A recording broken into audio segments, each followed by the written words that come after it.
الحمدللہ رب العالمین والصلاة والسلام علی سید المرسلین اما بعد فاعوذ باللہ من الشیطان الرجیم بسم اللہ الرحمن الرحیم ربی اشرح لی صدری ویسر لی امری واحلل عقدۃ من لسانی یفقہوا قولی ربنا آتنا فی الدنیا حسنۃ وفی الآخرۃ حسنۃ وقنا عذاب النار ربنا لا تزغ قلوبنا بعد إذ هديتنا وهب لنا من لدنك رحمة إنك أنت الوهاب اللهم إني أسألك العفو والعافية في الدنيا والآخرة آمین یا رب العالمین۔ ہم الحمدللہ حقوق کے ہم بارے میں ہم درس و بیان سن رہے تھے، جس میں ہم نے والدین کے حقوق پڑھے، اولاد کے حقوق پڑھے، رشتہ داروں کے ساتھ صلہ رحمی کا بیان ہم نے سنا۔ آج ہم انشاءاللہ عز و جل ہمسایوں کے حقوق کا اظہار سنیں گے۔ حضرت فقہ ابو اللیث رحمۃ اللہ تعالیٰ علیہ اپنی سند میں حضرت عبداللہ بن عمر بن عاص رضی اللہ تعالیٰ عنہ سے بیان کرتے ہیں کہ حضور سید کونین صلی اللہ تعالیٰ علیہ وآلہ وسلم نے فرمایا، 7 قسم کے لوگ ایسے ہیں کہ قیامت کے روز اللہ رب العالمین جل جلالہ ان کی طرف دیکھیں گے اور نہ ہی انہیں گناہوں سے پاک فرمائیں گے، اور نہ ہی انہیں فرمائیں گے کہ تم بھی دوزخیوں کے ساتھ داخل ہوگے۔ تو اب دیکھیے کہ اور یہ میرا خیال ہے یہاں پہ مسٹیک ہے، اور انہیں فرمائیں گے کہ تم بھی دوزخیوں کے ساتھ دوزخ میں داخل ہو۔ تو یہ کس شخص کے لیے ہے؟ آئیے سنتے ہیں وہ شخص کون سے ہیں۔ وہ یہ ہیں، پہلا آدمی لواطت بازی کرنے والا اور کروانے والا، دوسرا آدمی مشت زنی کرنے والا، تیسرا آدمی جانوروں سے برا فعل کرنے والا، چوتھا آدمی عورت سے غیر فطری فعل کرنے والا، پانچواں آدمی بیٹی کو ایک ہی نکاح میں جمع کرنے والا، چھٹا آدمی ہمسائے کی بیوی سے زنا کرنے والا، ساتواں آدمی ہمسائے کو ایذا دینے والا۔ اس قسم کے لوگ توبہ کی شرائط کے ساتھ توبہ نہ کریں تو لوگ ان پر لعنت کرنے میں حق بجانب ہوں گے۔ تو اب دیکھیے کہ کتنے بڑے بڑے گناہ ہیں جن میں زنا کرنا آ گیا، اسی طرح سے غیر شرعی عمل، بیٹی کو ایک ہی نکاح میں جمع کرنا، کافی سارے عمل آ گئے۔ تو ان عملوں کے ساتھ ایک عمل لکھا گیا ہے ہمسائے کو ایذا دینا، کیونکہ یہ اللہ کے نزدیک ایسے ہی سخت ہے جیسے یہ دیگر عمل جو ہم نے پڑھے۔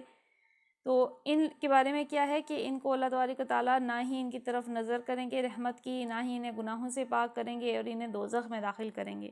اور یہاں تک فرمایا گیا ہے کہ اگر لوگ ایسے لوگوں پر لعنت بھی کرتے ہیں تو تب بھی وہ حق پہ ہوتے ہیں۔ حضرت عبداللہ بن مسعود رضی اللہ تعالیٰ عنہ سے روایت ہے کہ حضور سید عالم صلی اللہ تعالیٰ علیہ وآلہ وسلم نے فرمایا، اس ذات کی قسم جس کے قبضہ قدرت میں میری جان ہے، کوئی شخص تب تک مسلمان نہیں ہو سکتا جب تک کہ لوگ اس کے دل، اس کی زبان اور اس کے ہاتھ سے محفوظ نہ ہوں۔ تو روایت حضرت عبداللہ بن مسعود رضی اللہ تعالیٰ عنہ ہے، یہاں پہ بھی کچھ مسٹیک لگ رہی ہے۔ تو کیا فرمایا کہ کوئی شخص اس وقت تک مومن نہیں ہو سکتا، مسلمان نہیں ہو سکتا جب تک اس کا دل، اس کی زبان اور اس کے ہاتھ سے دیگر جب تک کہ لوگ اس کے دل، زبان اور اس کے ہاتھ سے محفوظ نہ ہوں۔ اور کوئی شخص اس وقت تک مسلمان نہیں ہو سکتا جب تک اس کے ہمسائے اس کے ظلم سے امن میں نہ ہوں۔ راوی نے عرض کیا، یا رسول اللہ صلی اللہ تعالیٰ علیہ وآلہ وسلم، یہ بوائکہ کیا ہے؟ فرمایا، اس کا فریب اور اس کا ظلم۔ تو دیکھیے کہ جب تک آپ اپنے ہمسائے کو ایذا دینے سے باز نہ آئیں، تکلیف دینے سے باز نہ آئیں، تب تک آپ مومن نہیں ہو سکتے۔ اور اس کے علاوہ جو عمل ہیں وہ یہ کہ آپ آپ کا دل، آپ کی زبان اور آپ کے ہاتھ سے دیگر مسلمان محفوظ ہوں۔ اگر محفوظ نہیں ہیں تو تب آپ مومن نہیں ہیں۔ اور یہاں پہ دیکھیے دل کا بھی تذکرہ ہے، یعنی دل بھی آپ کا صاف ہونا چاہیے دیگر مسلمانوں کے بارے میں اگر آپ واقعی مومن ہیں۔ اور اس کے علاوہ آپ کی زبان، یعنی آپ کی زبان پہ آپ کے مسلمان بھائی کے بارے میں غیبت نہ آئے، اور آپ کی زبان پہ اچھی بات آئے، گالم گلوچ نہ آئے، بلکہ اچھی باتیں، یعنی کہا جاتا ہے نا کہ جو اللہ اور رسول پہ ایمان رکھتا ہے اسے چاہیے کہ اچھی بات کرے ورنہ خاموش رہے۔ اور تیسری چیز ہے ہاتھ سے، یعنی فزیکلی کسی کو تکلیف نہیں پہنچانی کسی بھی طرح سے۔ حضرت سعید بن مسیب رضی اللہ تعالیٰ عنہ سے بیان ہے کہ حضور سید الانبیاء محبوب خدا صلی اللہ تعالیٰ علیہ وآلہ وسلم نے فرمایا، ہمسائے کی عزت و حرمت ماں کی حرمت کی طرح ہے۔ تو ہمسائے کا اتنا حق ہے، دیکھیے اس کی حرمت کا، اس کی عزت کا، جس طرح سے آپ کی اپنی ماں کا حق ہے۔ حضرت مجاہد رحمۃ اللہ تعالی علیہ فرماتے ہیں کہ حضرت عبداللہ بن عمر بن عاص رضی اللہ تعالیٰ عنہ نے اپنے غلام سے فرمایا کہ بکری ذبح کر کے ہمارے ہمسائے یہودیوں کو بھی کھانا دینا۔ پھر کچھ دیر باتیں کر کے فرمایا، اے غلام، جب تو بکری ذبح کرے تو ہمارے یہودی ہمسایوں کو بھی دینا۔ غلام نے عرض کیا، آپ نے یہودی ہمسایوں کے بارے میں پریشان کر دیا ہے۔ عبداللہ بن عمر نے فرمایا، افسوس ہے تجھ پر، حضور نبی پاک صلی اللہ تعالیٰ علیہ وسلم تو ہمیشہ ہمسایوں کے بارے میں ہمیں تاکید فرماتے تھے، یہاں تک کہ ہم نے خیال کیا کہ اسے وارث ہی بنا دیا جائے گا۔ تو دیکھیے کہ اگر آپ کے پڑوسی مسلمان نہیں بھی ہیں، جیسا کہ ہم نے عمل پڑھا حضرت عبداللہ بن عمر بن عاص کا، کہ وہ کیا کرتے تھے کہ اپنے جو ان کے پڑوسی تھے جو کہ یہودی تھے، ان کو گوشت بنا کے کچھ بھی ذبح کرتے، ان کو جو ہے ہر چیز میں برابر ان میں تقسیم کرتے۔ ابو شریح کعبی نے بیان کیا کہ حضور سید عالم نور مجسم صلی اللہ تعالیٰ علیہ وسلم نے فرمایا، جو شخص اللہ عز و جل اور قیامت کے دن پر ایمان رکھتا ہے، اس پر لازم ہے کہ وہ اپنے ہمسایوں کی تعظیم کرے، اور جو آخرت پر ایمان رکھتا ہے وہ اپنے مہمان کی عزت و توقیر کرے، ایک دن ایک رات اسے لذیذ کھانا کھلائے، اور مہمان 3 دن کے لیے ہے، اس کے بعد صدقہ ہے۔ تو مہمان کا جو اکرام بتایا گیا ہے اسلام نے، جو کہ لازم ہے، وہ ایک دن اچھا کھانا کھلانا، دن رات 3 دن تک وہ مہمان ہے، اس کے بعد جو ہے جو آپ کریں تو وہ آپ پہ فرض نہیں ہے، وہ ایک صدقہ کے طور پہ ہوگا اگر آپ کریں گے اس کے بعد بھی۔ اور پھر کیا فرمایا کہ پڑوسیوں کی تعظیم کریں۔ ہمسایہ کے ہمسایہ پر حقوق۔ حضرت حسن بصری رحمۃ اللہ تعالیٰ علیہ کا بیان ہے، حضور سید عالم نور مجسم صلی اللہ تعالیٰ علیہ وسلم سے دریافت کیا گیا کہ ہمسایہ کے ہمسایہ پر کیا حقوق ہیں، تو آپ نے فرمایا، ہمسایہ قرض مانگے تو اسے دیا جائے، ہمسایہ دعوت کرے تو اس کی دعوت قبول کی جائے، ہمسایہ بیمار ہو تو اس کی تیمارداری کی جائے، ہمسایہ امداد طلب کرے تو اس کی امداد کی جائے، ہمسائے کو کوئی مصیبت پہنچے تو اس کی تعزیت کی جائے، اگر ہمسائے کو بھلائی حاصل ہو تو اس کی خوشی کی جائے، اگر کوئی ہمسائے میں سے مر جائے تو کفن دفن میں شریک ہونا چاہیے، اگر کوئی ہمسایہ سفر پر جائے تو اس کے گھر اور اہل عیال کی محافظت کی جائے، اپنی کم ظرفی سے ہمسائے کو تکلیف نہ دی جائے، ورنہ ہدیہ دے کر اسے زائل کر دیا جائے، اور 10واں حق، اس کی رضا کے بغیر دیواروں کو اونچا نہ کیا جائے۔ تو اب یہ کتنے سارے حقوق ہیں، اگر کوئی قرض مانگے، دعوت کرے، بیمار ہو، ہر صورت میں اگر کوئی مدد مانگ رہا ہے، کہ کسی پہ کوئی مصیبت آ گئی ہے، اس کو کوئی خوشی حاصل ہوئی ہے، تو ہر موقع پہ آپ نے ان کے حقوق ادا کرنے ہیں، اور اگر یہاں تک کہ موت بھی اس کی ہو جائے آپ کے ہمسائے کی، تو آپ اس کے کفن دفن میں بھی شریک ہوں، ہر معاملے میں، یعنی ساتھ ہی نہیں۔ دیکھیے کہ سب سے زیادہ حقوق تو دیکھیے کہ ہم نے جو ہے والدین کے، اور پھر اولاد اور صلہ رحمی کے حوالے سے ہم نے پڑھا، رشتہ داروں کے، کیونکہ ظاہر آپ کے گھر والے آپ کے قریب ہوتے ہیں، سب سے زیادہ ان کے حقوق ہوتے ہیں، لیکن پڑوسیوں کے بارے میں تو بہت ساری تاکیدیں کی گئی ہیں۔ آئیے آگے پڑھتے ہیں کہ حضرت سیدنا ابو ہریرہ رضی اللہ تعالیٰ عنہ سے بیان ہے کہ حضور سید عالم صلی اللہ تعالیٰ علیہ وسلم نے فرمایا، مجھے ہمسائے کے حقوق کے بارے میں ہمیشہ جبریل علیہ السلام وصیت کیا کرتے تھے، حتیٰ کہ میں نے خیال کیا کہ عنقریب وہ وارث ہو جائے گا۔ تو اتنے زیادہ حقوق کے بارے میں حضور کو تاکید فرمائی گئی، پڑوسیوں کے حقوق کے بارے میں، یہاں تک کہ آپ کو لگنے لگا کہ ان کو جائیداد تک میں سے حصہ دے دیا جائے گا، یعنی آپ کے پڑوسیوں کا بھی آپ کی جائیداد میں سے حصہ ہے، یہاں تک کہ ان کو یہ گمان ہونے لگا۔ تو اب دیکھیے کہ حقوق کتنے سارے ہیں، ہم نے ابھی جو ہے پڑھا کہ ان کے گھر والوں کی حفاظت کی جائے، ان کو ہر طرح سے کوئی بھی ان کو مسئلہ ہے، پریشانی ہے۔ تو آج دیکھیے کہ جو ماڈرن دور ہے، یہ سیلفش جو ہے سسٹم، یعنی اس طرف جا رہا ہے، اپنے پاس خبر ہی نہیں ہوتی کہ کون رہتا ہے، کس گھر میں جو ہے کون ہے، کیا کرتے ہیں وہ، یا ان کا کھانا پینا کیسے ہے، آیا ان کو کوئی رزق میں تنگی تو نہیں ہے، تو اس طرف جا رہے ہیں، اور حتیٰ کہ پڑوسی میں بھی ناپسند کرتے ہوں کہ ان کے ہاں آیا جایا جائے، تو اس طرف چیزیں جا رہی ہیں، جبکہ مومنین کا یہ ہے کہ وہ ایک دوسرے سے ملتے ہیں، محبت کرتے ہیں، ایک دوسرے کا خیال رکھتے ہیں، احساس کرتے ہیں، جیسے کہ پڑوسی ہو، جیسے کہ کوئی آپ کے ساتھ مسجد میں جانے والا ہو، کوئی آپ کا کولیگ ہو، کسی بھی آپ کے موقع پر ہو تو اس کے حقوق ہوتے ہیں آپ پر اور اس کا خیال رکھنا چاہیے. تو یہ اسلام کی اصل تعلیمات میں سے ہے.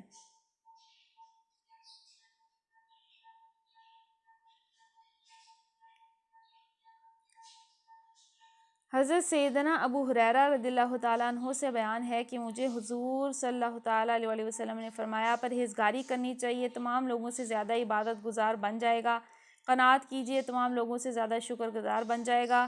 جو اپنے لیے پسند کرتا ہے وہی دوسروں کے لیے پسند کرنا چاہیے، مومن بن جائے گا. اپنے ہمسائے سے اچھا سلوک کیجیے، مسلمان بن جائے گا. کم ہنسیے، زیادہ ہنسی دل کو مردہ کر دیتی ہے. ارشاد باری تعالیٰ ہے. ترجمہ: اور اللہ کی عبادت کیجیے اور کسی کو اس کے ساتھ شریک نہ کیجیے. والدین، رشتہ داروں، یتیموں، مسکینوں، قریبی ہمسایوں، اجنبی ہمسایوں، ساتھ بیٹھنے والوں اور مسافروں کے ساتھ بھلائی سے پیش آؤ. یہ اللہ تبارک و تعالیٰ کا حکم ہے. قرآن کریم کی آیت کا ترجمہ ہے جس میں اللہ تبارک و تعالیٰ سب سے پہلا حق دیکھیے انسان پہ ہے کہ اللہ کی عبادت کرے، ایک اللہ کو مانے بغیر کسی شریک کے. دوسرا کیا ہے؟ والدین کے ساتھ، رشتہ داروں کے ساتھ. رشتہ داروں میں بہن بھائی سے لے کے تمام رشتہ دار آ جاتے ہیں، اولاد آپ کی، زوجہ، سب چیز آ جاتے ہیں. اس کے علاوہ یتیم، مسکین، ان کا خیال کیا جائے. اور اللہ تعالیٰ کا تعالیٰ حکم فرما رہے کہ قریبی ہمسایوں اور اجنبی ہمسایوں. آپ دیکھیں کہ قریبی ہمسائے تو پتہ ہی ہوتے ہیں، کوئی جاننے والے ہیں. اجنبیوں کے بارے میں بھی. اور پھر ساتھ بیٹھنے والوں. ساتھ بیٹھنے والوں سے مراد ہے آپ جہاں بھی جاتے ہیں، آپ کے جو بھی کولیگس ہیں، آپ کے یونیورسٹی آپ اسٹوڈنٹ ہیں تو وہاں آپ کے ساتھ جو ہیں، جو بھی آپ کے ساتھ ہوتے ہیں ان کا، جو مسافر ہیں، جو سفر میں ہیں، ان سب کے ساتھ اللہ تبارک و تعالیٰ نے بھلائی سے پیش آنے کا حکم ارشاد فرمایا. تو درس کو آج ہم یہیں تک رکھتے ہیں، آگے ہم دعا پہ آ جاتے ہیں. ہم نے رکوع کی دعا جو ہے، کل ہم نے ایک سجدے کی دعا ہم نے پڑھی تھی، تو وہ آپ کو یاد ہو گئی ہے یا ابھی آپ کو ٹائم چاہیے؟ اور سبحان ذی الجبروت والی تو میرا خیال ہے ہو گئی تھی. میرا خیال ہے آپ نے اور کوئی دعا نہیں پڑھی تھی. جی یہ والی میرا خیال ہے پرسوں پڑھی تھی. تو آج ہم سجدے کی ایک اور دعا یاد کر لیں یا صبح شام کے اذکار کر لیں؟ آپ کا کیا خیال ہے؟ جو آپ دیکھ سکتے ہیں. اچھا، رکوع کی نا ایک ہی اب دعا رہ گئی ہے، وہ تھوڑی سی لمبی ہے، تو اس لیے ہم نا ایک سجدے کی دعا یاد کر لیتے ہیں. ایک اور سجدے میں تو دیکھیے ہم جتنا بھی لمبا سجدہ کریں گے اتنا اچھا ہوگا. تو ہم سجدے کی دعا میں ہم نے الحمدللہ ہم نے سبحان ربی الاعلیٰ تو ہم پڑھتے ہی ہیں، پاک ہے میرا رب جو سب سے بلند ہے. اس کے علاوہ ہم نے یاد کی سبحانک اللہم ربنا وبحمدک اللہم اغفر لی. اپنے لیے سجدے میں مغفرت کی دعا ہے کہ پاک ہے تو اے اللہ اپنی تعریف کے ساتھ اے اللہ مجھے معاف فرما دے. پھر ہم نے پڑھی سبوح قدوس رب الملائکۃ والروح. پاک ہے، بہت ہی پاکیزہ، نہایت مقدس فرشتوں اور روح یعنی حضرت جبریل کا رب. پھر ہم نے کل جو دعا یاد کی تھی پرسوں، وہ تھی سبحان ذی الجبروت والملکوت والکبریاء والعظمت. پاک ہے انتہائی غلبے اور بڑی بادشاہت والا اور بڑی عظمت والا. ہم ایک اور دعا یاد کر لیتے ہیں. یہ والی دعا صرف سجدے والی دعاؤں میں لکھی ہوئی ہے، رکوع والی دعاؤں میں نہیں لکھی ہوئی. اس دعا میں ہے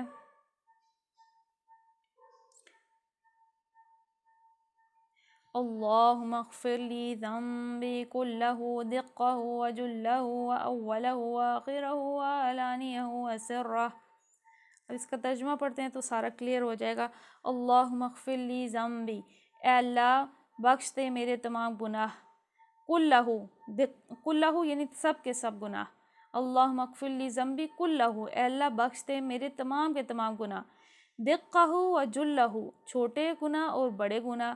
وَأَوَّلَهُ وَآخِرَهُ، اور پہلے والے اور بعد والے. وَعَلَانِيَهُ وَسِرَّهُ، اور ظاہر اور پوشیدہ. صحیح مسلم سے یہ دعا ہمیں تعلیم فرمائی گئی ہے. کتنی پیاری دعا ہے. دیکھیے کہ ہم ہر طرح کے گناہوں سے سجدے میں جب اللہ سے دعا مانگیں گے، اور سجدے میں انسان اللہ کے سب سے زیادہ قریب ہوتا ہے، مغفرت بھی مانگ رہے ہیں اور پھر ہر چھوٹے بڑے گناہ سے، ہر جو ہے ظاہر اور جو چھپا ہوا گناہ، ہر طرح کے گناہ سے معافی مانگ رہے ہیں۔ اللہم اغفر لی ذنبی کلہ دقہ وجلہ اولہ وآخرہ وعلانیتہ وسرہ۔ تو یہ دعا ہے کہ اللہم اغفر لی ذنبی کلہ، اے اللہ میرے تمام گناہ بخش دے، دقہ وجلہ چھوٹے اور بڑے گناہ، اولہ وآخرہ اور میرے پہلے اور بعد والے گناہ، وعلانیتہ وسرہ اور ظاہر اور پوشیدہ گناہ۔ تو انشاءاللہ کوشش کیجیے گا یہ دعا یاد ہو جائے، اور یاد نہیں ہوتی تو دیکھ کے پڑھ لیں، پھر انشاءاللہ ایک دن یاد بھی ہو جائے گی۔ آئیے ہم آیت نمبر 72 پہ آ جاتے ہیں، آل عمران کی۔ اعوذ باللہ من الشیطان الرجیم، بسم اللہ الرحمن الرحیم۔ وقالت طائفة من أهل الكتاب آمنوا بالذي أنزل على الذين آمنوا وجه النهار واكفروا آخره لعلهم يرجعون۔ وقالت طائفة اور کہا ایک جماعت نے، من اہل الکتابی جو اہل کتاب سے تھی، آمنوا بالذی انزل تم مان لو جو کچھ نازل کیا گیا، علی الذین آمنوا ان پر جو ایمان لائے یعنی مسلمان ہوئے، وجہ النہاری اول حصہ دن میں، وکفروا اور منکر ہو جاؤ، آخرہ آخر یعنی شام میں، لعلہم یرجعون شاید کہ وہ پھر جائیں۔ اہل کتاب میں سے ایک گروہ کہتا تھا کہ اس کے نبی کے ماننے والوں پر جو کچھ نازل ہوا ہے اس پر صحیح ایمان لاؤ، اور شام اس پر صحیح یعنی صبح کو ایمان لاؤ اور شام کو انکار کر دو، شاید اس ترکیب سے یہ لوگ اپنے ایمان سے پھر جائیں۔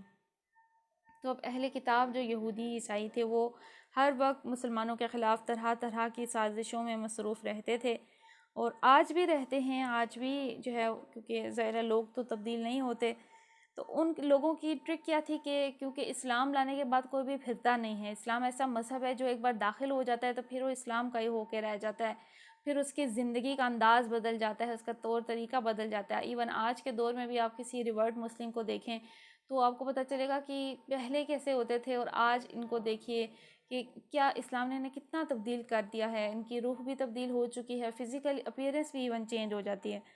تو اب جب ان لوگوں کو کلیئر ہو گیا کہ یہ دین جو ہے اس میں آنے کے بعد کوئی واپس نہیں ہوتا، تو انہوں نے اپنے جو ان کے اندر جو ہے اس دین کے خلاف ان کے دلوں میں نفرت بھری تھی، اس کے لیے انہوں نے ایک سازش بنائی۔ سازش کیا بنائی کہ تم جو ہے مومن بن جاؤ، جو یہ نبی بولتے ہیں اس کو قبول کر لو دن میں، اور باقی بھی جو ہے اس سے خوش ہوں گے کہ ایمان لایا، لیکن شام کو جو ہے تم واپس انکار کر دو، تم بولو کہ یہ تو واقعی صحیح دین نہیں ہے، مجھے صحیح بات سمجھ آ گئی ہے۔ تو اس طرح سے کیا ہوگا کہ وہ لوگ بھی تذبذب کا شکار ہو جائیں گے، اور پھر ہو سکتا ہے کہ اس طرح سے وہ لوگ بھی ایمان سے پھر جائیں۔ ان چالوں میں سے ایک چال تھی جو اطراف مدینہ کے رہنے والے یہودیوں کے لیڈر اور مذہبی پیشوا اسلام کی دعوت کو کمزور کرنے کے لیے چلتے رہتے تھے۔ انہوں نے مسلمانوں کو بددل کرنے اور نبی صلی اللہ تعالیٰ علیہ وسلم سے عامہ خلائق کو بدگمان کرنے کے لیے خفیہ طور پر آدمیوں کو تیار کر کے بھیجنا شروع کیا، تاکہ پہلے تم اعلانیہ اسلام قبول کرنا، پھر مرتد ہو جائیں گے، پھر جگہ جگہ لوگوں میں مشہور کرتے پھریں گے کہ ہم نے اسلام میں اور مسلمانوں میں اور ان کے پیغمبر میں یہ خرابیاں دیکھی ہیں، تبھی ہم ان سے الگ ہو گئے ہیں۔ تو یہ کہ پھر اس کے بعد جو ہے یہ پلاننگ کے تحت چیزیں کی جاتی ہیں، یہ سیکرٹ مشن آج بھی ہوتے ہیں، جیسے کہ آج کل کے دور میں بھی ایون مسلمانوں کو فرقوں میں جو ہے فرقوں میں بانٹنے کے لیے، ان کے درمیان لڑائیاں ڈالنے کے لیے کہیں نہ کہیں ایسے سازشی لوگ ہوتے ہیں، ہمیں اندازہ نہیں ہوتا کہ ہمیں تو لگتا ہے یہ ہم میں سے ہی ایک ہیں، لیکن وہ کوئی نہ کوئی ایسی سازش ہوتی ہے کہ کہیں پہ مسلمانوں کا نقصان ہو جائے اس سے۔ تو یہ بھی جو ہے اس ٹائم کے یہودیوں نے چال چلی کہ تم ایک پوری جماعت تیار کی جن کا مشن یہی تھا کہ تم اسلام قبول کرنا، اعلانیہ طور پہ اعلان کرنا کہ ہم نے قبول کیا اس نبی کو، اس دین کو، اور پھر کیا کرنا، پھر جو ہے مرتد ہو جانا، دین سے پھر جانا، اور پھر جو باقی لوگ ہیں، دیگر لوگ ہیں جن کو اسلام کے بارے میں نہیں پتہ، ان کو بھی گمراہ کرنا کہ ہم تو پہلے مسلمان تھے، ہم تو یہ چیز دیکھ چکے ہیں، بھائی ان میں تو یہ برائیاں ہیں، یہ خرابیاں ہیں۔ تو ایسی سازشیں، تو ایون آج کے دور میں بھی ایک بڑا نیٹ ورک ہے یوٹیوب وغیرہ پہ جو کہ ایکس مسلم خود کو کہلاتے ہیں، اور انہوں نے جو ہے بڑی بڑی اسلام کے خلاف جو ہے سازشیں اور چیزیں اور ڈیٹا، ظاہر ہے ان کو اسلام کی چیزیں تو ان کو پتہ ہے، تو وہ ڈھونڈ کے ایسی چیزیں لاتے ہیں جس سے وہ لوگوں کو بھی شک میں مبتلا کریں. یعنی ان لوگوں کی مثال اس کی سی ہے جو کہ خود بھی ایمان نہیں لائے اور دوسروں کو بھی گمراہ کرنے کا جو بار ہے وہ بھی ان کے سر پر ہے. آیت نمبر 73. وَلَا تُؤْمِنُوا إِلَّا لِمَن تَبِعَ دِينَكُمْ قُلْ إِنَّ الْهُدَى هُدَى اللَّهِ أَن يُؤْتَىٰ أَحَدٌ مِّثْلَ مَا أُوتِيتُمْ أَوْ يُحَاجُّوكُمْ عِندَ رَبِّكُمْ قُلْ إِنَّ الْفَضْلَ بِيَدِ اللَّهِ يُؤْتِيهِ مَن يَشَاءُ وَاللَّهُ وَاسِعٌ عَلِيمٌ. وَلَا تُؤْمِنُوا، اور تم نہ مانو، إِلَّا لِمَن تَبِعَ، سوائے اس کی جو پیروی کرے، دینکم تمہارا دین. قُلْ إِنَّ الْهُدَى هُدَى اللَّهِ، آپ کہہ دیں کہ بے شک ہدایت اللہ ہی کی ہدایت ہے. أَن يُؤْتَىٰ أَحَدٌ مِّثْلَ، کہ دیا گیا ہے کسی کو اس جیسا، ما اوتیتم، جو کچھ تمہیں دیا گیا، او یحاجوکم، یا جو حجت کریں تم سے، عند ربکم، تمہارے رب کے سامنے. قل ان الفضل بید اللہ، آپ کہہ دیں کہ بے شک فضل اللہ ہی کے ہاتھ میں ہے. یؤتیہ من یشاء، جسے چاہتا ہے وہ دیتا ہے. واللہ واسع علیم، اور اللہ وسعت والا، علم والا ہے. نیز یہ لوگ آپس میں یہ کہتے ہیں کہ اپنے مذہب والے کے سوا کسی کی بات نہ مانو. اے نبی ان سے کہہ دو کہ اصل میں ہدایت تو اللہ کی ہدایت ہے، اور یہ اسی کی دین ہے کہ کسی کو وہی کچھ دیا جائے جو کبھی تم کو دیا گیا تھا، یا یہ کہ دوسروں کو تمہارے رب کے حضور پیش کرنے کے لیے تمہارے خلاف کبھی حجت مل جائے. اے نبی ان سے کہو کہ فضل و شرف اللہ کے اختیار میں ہے، جسے چاہے عطا فرمائے. وہ وسیع النظر ہے اور سب کچھ جانتا ہے.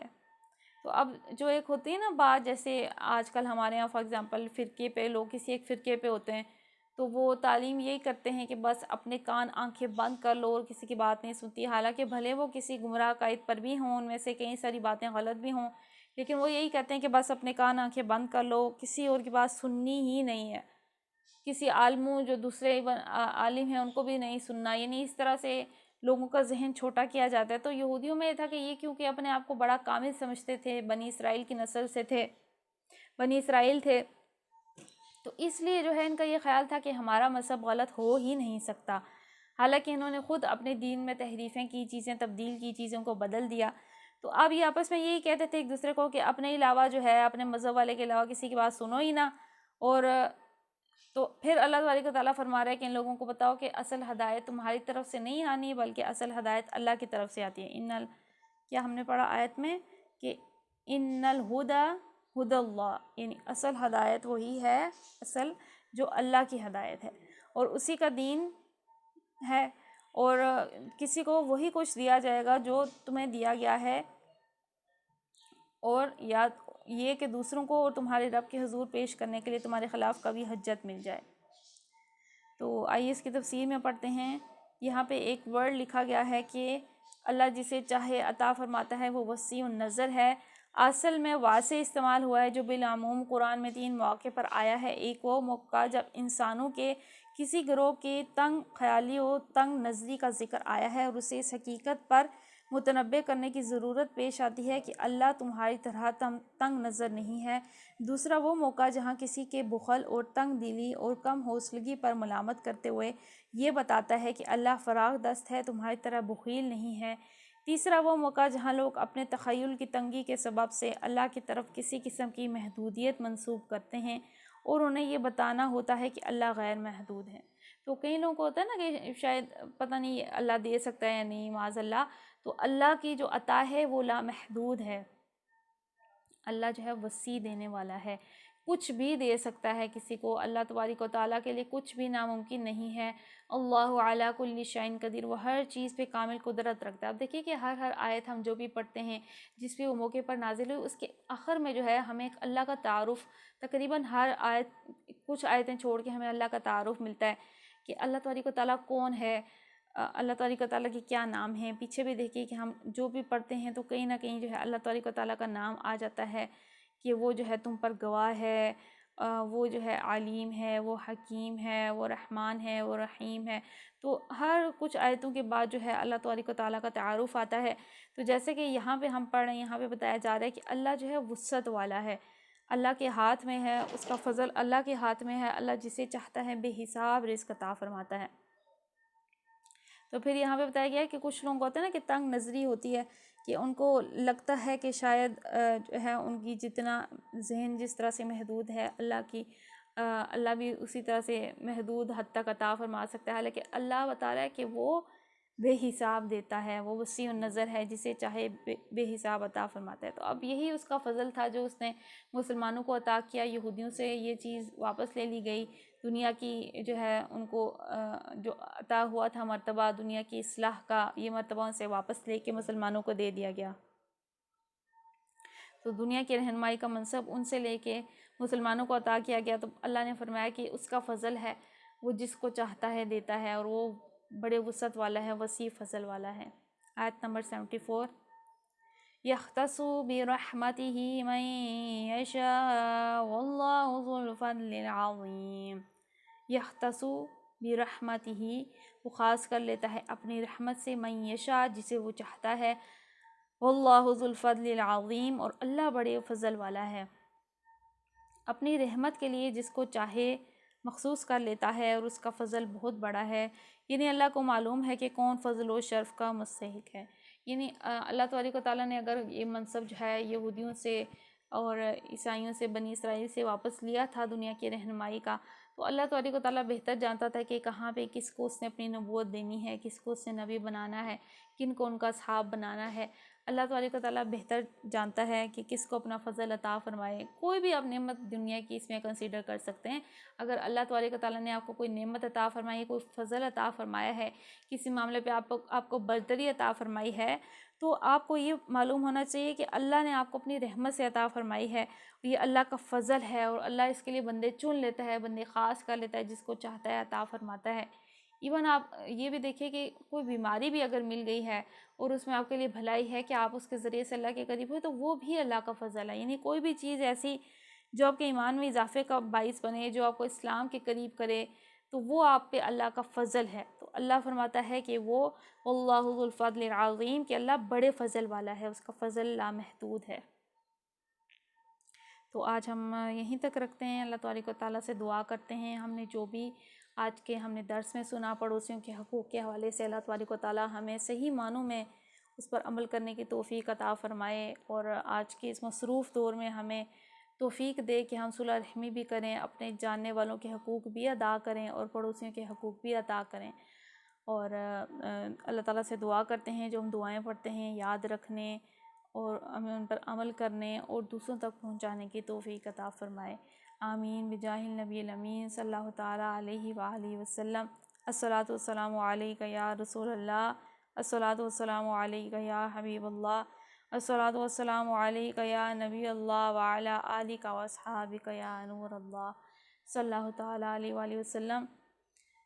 سبحانک اللہم ربنا وبحمدک اللہم اغفر لی، اللہم اغفر لی، اللہم اغفر لی، بسم اللہ الرحمن الرحیم، وصلی اللہ علی محمد۔ السلام علیکم ورحمۃ اللہ وبرکاتہ۔